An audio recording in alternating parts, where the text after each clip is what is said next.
Сәлемет пе, қымбатты көрермен, менің арнама қош келдіңіздер.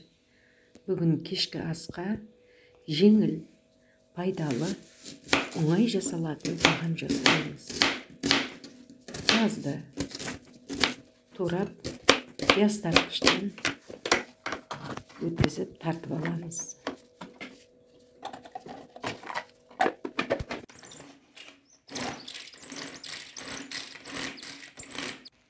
Осы пиязымызды менде тартылған жылқы еті, осы етімізге салып, аздап тұз сеуіп,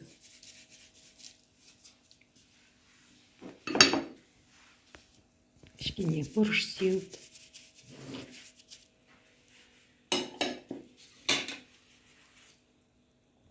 және 1-2 минут шала пісірілген күрішімізді салып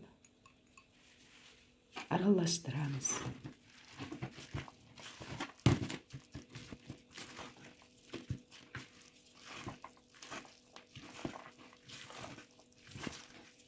Міне фаршымыз дайын болды.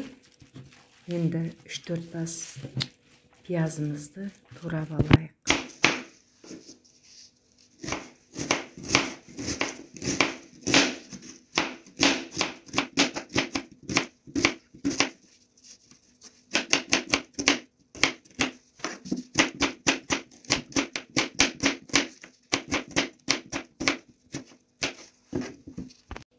Енді сәбіздерімізді үкіштен өткізіп алайық.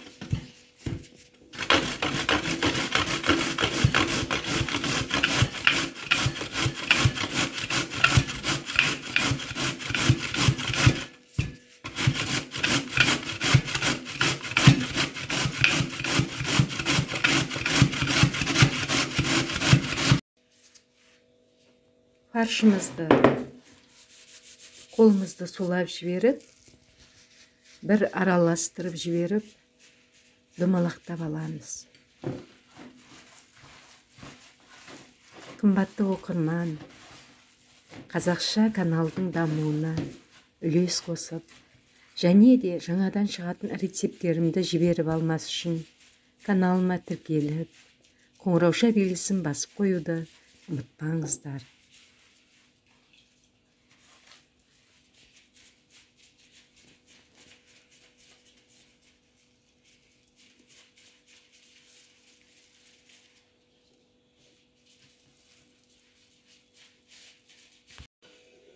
Міне, енді қазанымызды дайындайық. Бисмилла. Қазанымыздың түбіне туралған пияздарымызды салып, үкіштен өткізілген сәбіздерімізді салып, және күзде қызанақтарымды ет тартқыштан тартып, мынадай дөңгелек формаға салып, қатырып алғанмын. Мұздатқышта тұр. Енді соның бір-екеуін алып, осы тағамның үстіне саламын, және тәтті бұрышымды саламын. Бұл да мұздатқышта тұрған. Енді осы көкөністеріміздің үстіне тартылған еттерімізді орналастырамыз. Тептелейміз, орналастырамыз. Бұл тағамның құндылығы, бұл майға қуырылмай, сусыз, өз сөліне піседі. Бұл диеталық тағам. Міне осы етіміздің үстін қырыққабат жапырағымен жауып, қазанымызды отқа қоямыз. Оңай, тез әзірленеді, және бұл тағам диеталық тағам. Мен осы күйінде. Мен осы тағамды осылай жеймін.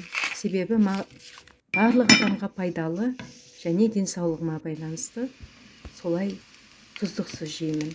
Ал жолдасым, ұлдарым тұздықпен жегенді жақсы көреді, сондықтан оларға бөлек тұздық әзірлеймін. Соус.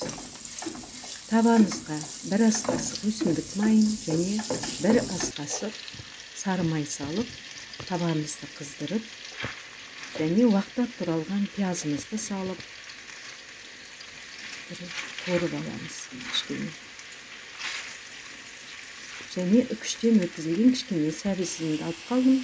Кішкене сәбізімді салып, және мұздатқышта қатырылған тәтті бұрышымыздан кішкене алып қалдым. Міне осыны салып, бұрышымызды салып,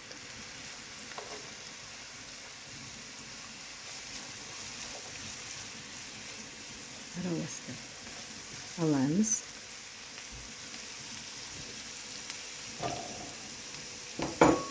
Қымбатты оқырман, видео ұнаса, каналыма жазылып, лайк басып, достарыңызға бөлісуді ұмытпаңыздар.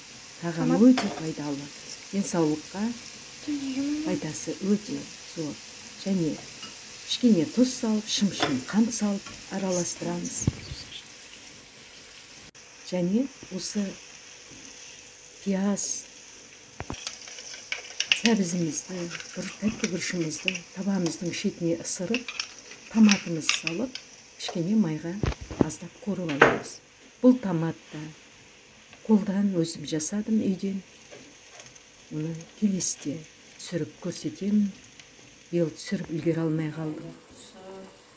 Енді осы томатымызды майға қорылды. Енді көкөністерімізбен араластырып алып, кішкене қайнап тұрған суымызды кішкене су құйып, бетін жауып, бір аз ғана минутқа тоқтыруға қоямыз.